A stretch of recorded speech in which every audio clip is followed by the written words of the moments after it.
So we have a big breaking news coming out. Please share this video. Today is March 12, 2025, and welcome to the Real GS News channel. Guys, before I start, give this video a big thumbs up, and once again, thank you so much for your support.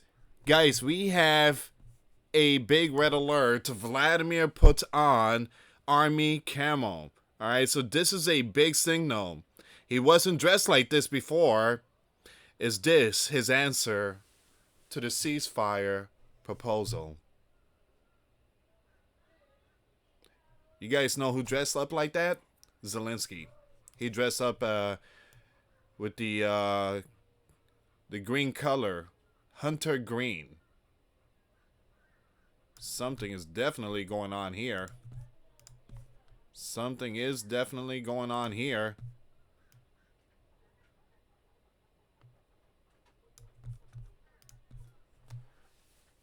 This is happening the same day that the ceasefire is being talked about.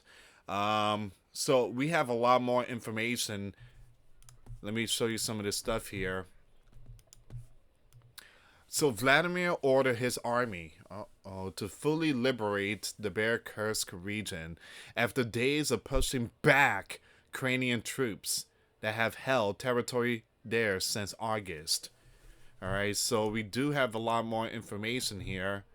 Once again, Vladimir visited Kursk Oblast after Ukrainian strikes. Alright, so again, these are very important information here. Vladimir says the Russian soldiers should defeat enemy in Kursk region and completely liberate region. Now, Vladimir said we will treat troops captured in Kursk region. Ooh. There you go. Alright, so we're going to see what's going on with all this. Do me a favor, subscribe, hit that notification bell, guys. For those of you that want to send us letters or prayer requests, you can send it to me, Lord Santiago, or my wife, Jessica Santiago. My address is highlighted in yellow. And for those of you that want to help support the channel, we do have the PayPal link and the Cash App link in the description box. Alright, so what do you guys think about this? Hold on, Canadian Prepper also posts something. Big shout out to Canadian Prepper. Everybody is really talking about this one here. Canadian Prepper said Zelensky will now put on suit.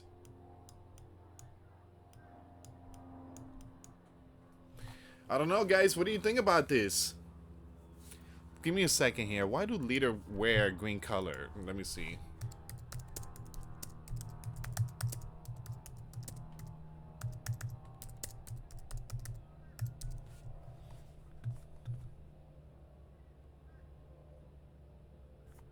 Okay, someone asked this question.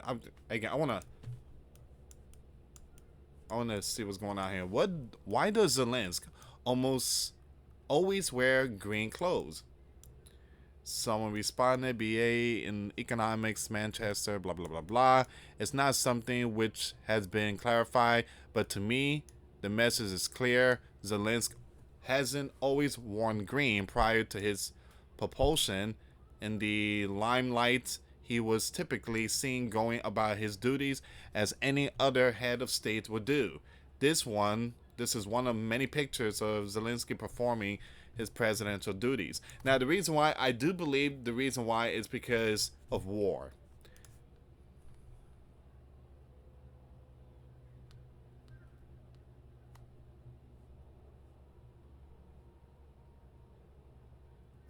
There's a possibility because it symbolizes war or country possibly invaded or something like that.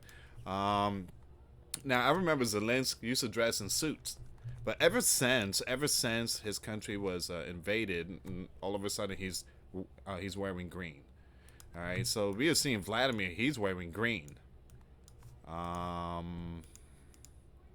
Which this one here is coming out right now.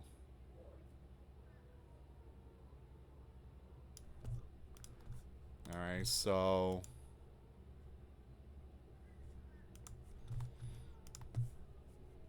once again, please share the video, guys. So Vladimir orders army to fully liberate Kursk region after rapid gains. Now, we've been talking about the Kursk region. Vladimir, on Wednesday, ordered his army to fully liberate the Kursk region after days of pushing back Ukrainian troops that have held territory there since August. I am counting on the fact that all the combat tasks facing our units were fulfilled, and the territory of Kursk region will soon be completely liberated from the enemy, Vladimir said in televised remarks during a visit to the Bear troops fighting there. All right, so it was a very important broadcast announcement.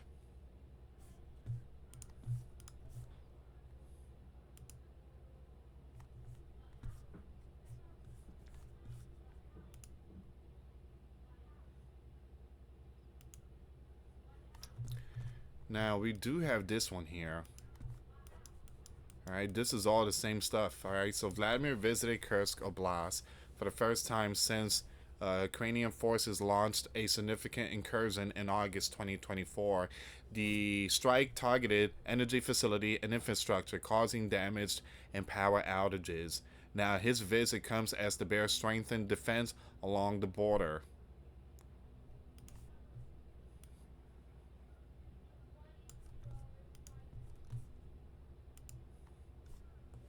Hmm.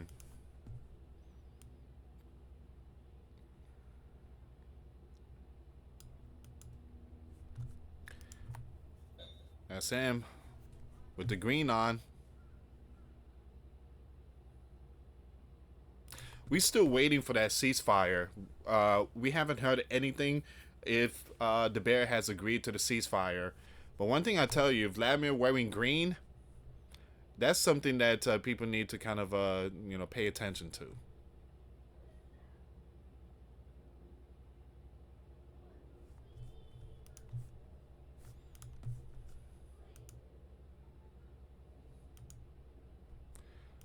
All right.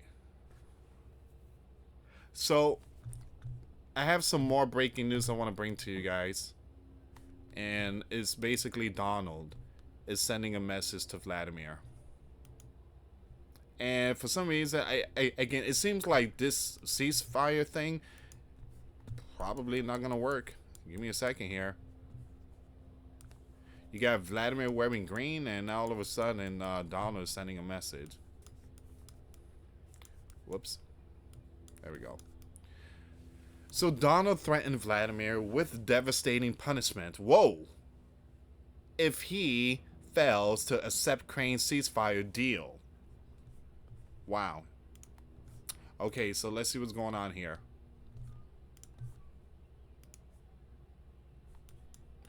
In a bold escalation of rhetoric, Donald has issued a stark ultimatum to Vladimir, threatening severe repercussions if the bear country Russia does not agree to a ceasefire deal in its ongoing conflict with Ukraine. Now, the warning delivered in early March 2025 comes as Donald seeks to reassert American influence in the volatile region, with Zelensky preparing for a high-profile return to the White House. Multiple news outlets have reported on this development, highlighting the potential implications for for the U.S. and Russia relations and the war in Ukraine.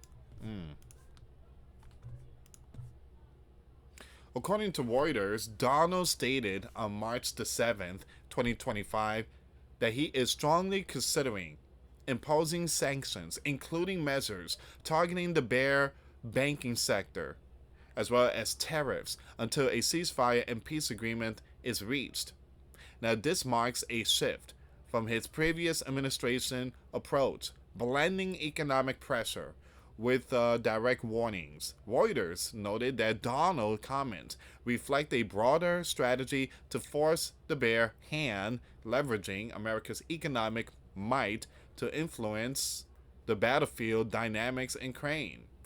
All right, so Donald is saying, hey, this is this ceasefire deal. Take it, or you will see some sanctions.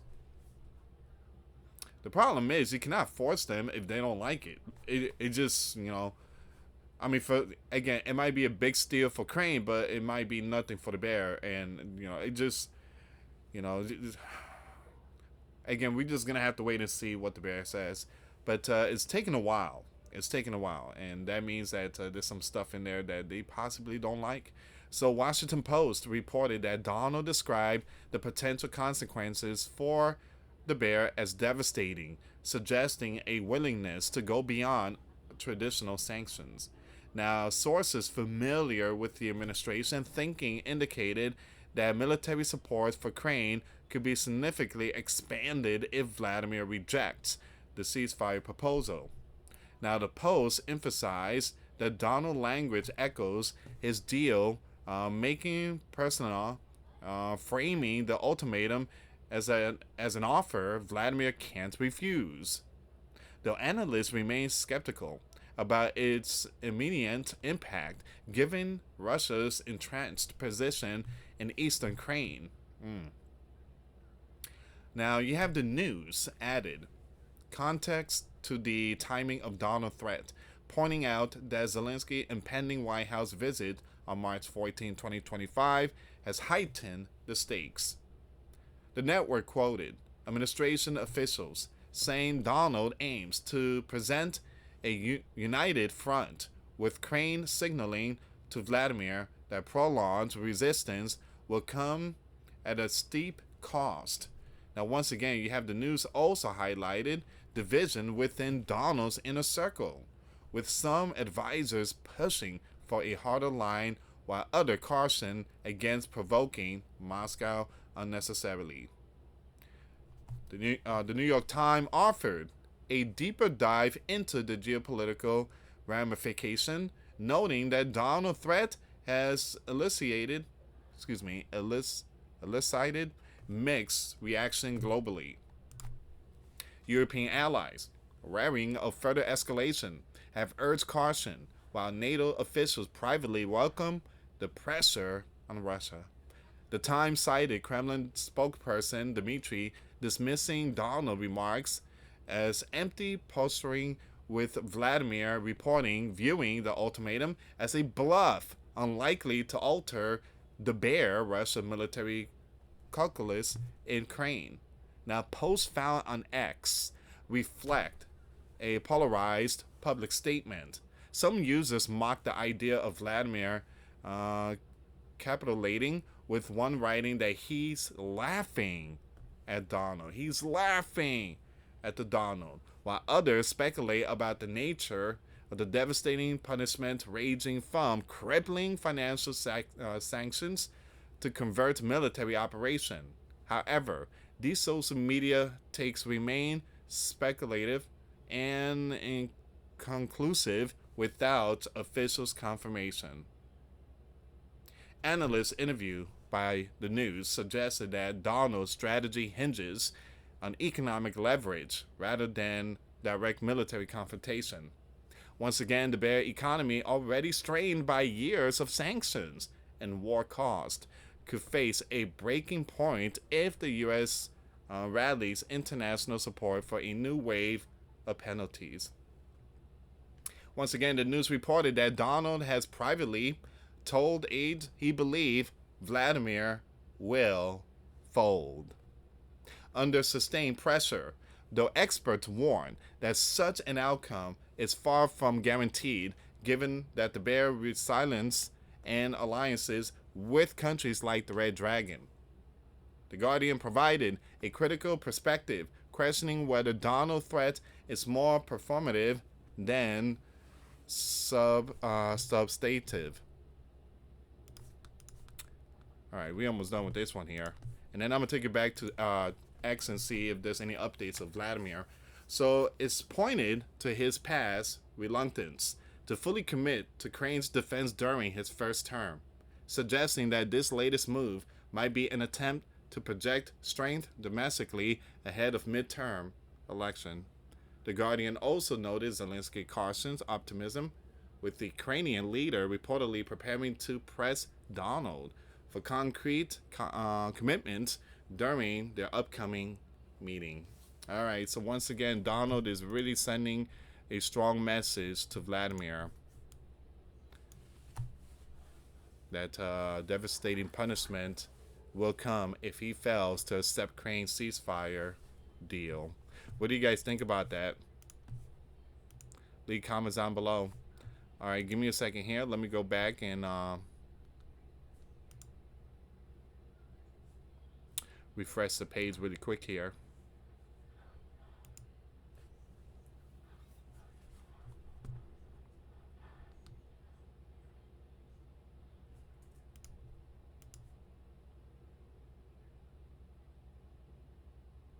So we have this breaking news here. Some of Ukrainian brigades, including the most combat ready, have left the Kursk region. They're out of there. They're leaving. They are leaving. That's why Vladimir is out there. That's why Vladimir is out there dressed in green. That's it. They're out. It's game over. Game over.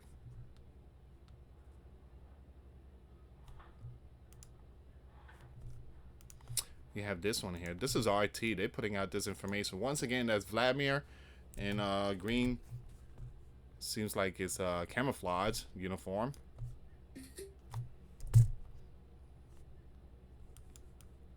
So this is what, this is Vladimir's first trip to Kursk region since Crane's incursion, and wearing a military uniform too, a rare occurrence, unlike Zelensky's sweater addiction.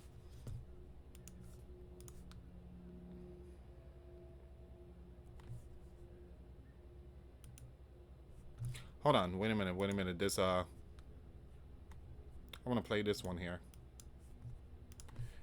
There's a subtitle to this video.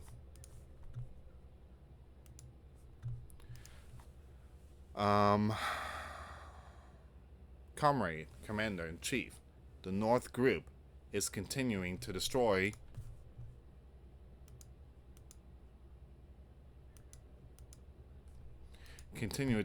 enemy in the Kursk region. We liberated more than 1,100 square meters of our territory. It's about 86% of the territory captured by an enemy. During this time, our enemy lost more than 67,000. So information is coming out. Ukrainian lost 70,000 troops in this territory since August 2024. 70,000. These are highly motivated and trained troops of the Ukrainian army.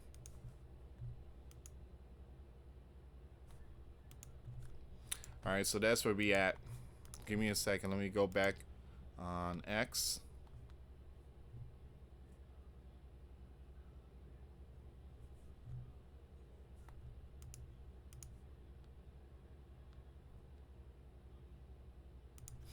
So we have this information.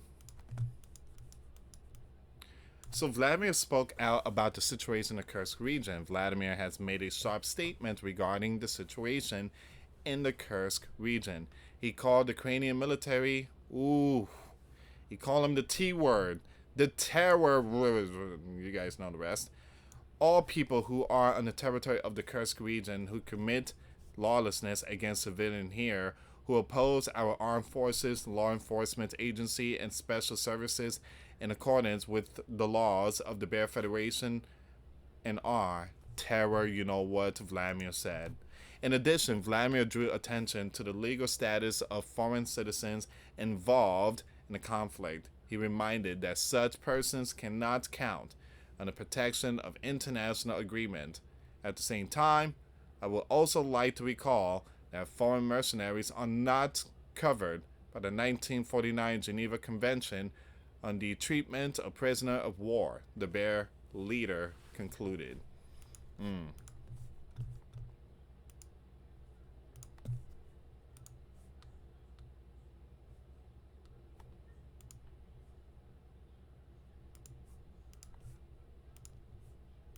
Once again, Vladimir has visited the front lines of Kursk region for the first time. He's not worried about that ceasefire. It seems like he's more like, hey, I just won this war in this part, so this come first. All right, so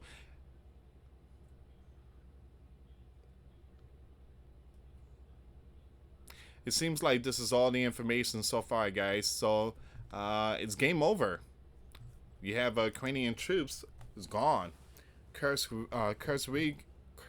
region has now been free, and you have the leader Vladimir out there in the front line and giving a very important update, a statement live on television, wearing camouflage green.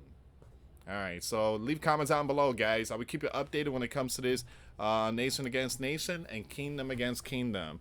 Thank you so much for watching. For those of you that want to send us letters, a prayer request, you send it to me, US Santiago, or my wife, Jessica Santiago, at 3432 US Highway 19, number 2, Holiday, Florida, 34691. Once again, guys, $1 a month Patreon. We get you access to our live stream every Monday. We talk about things that we cannot talk about on the platform. Also, I posted videos today. Those links will be in the comments box. Thank you so much for watching. God bless you all. Put faith and trust in Jesus Christ, for He's the only way, the truth, and the life. No one gets to the Father except through Jesus. Thank you so much for watching. Till next time later. Peace.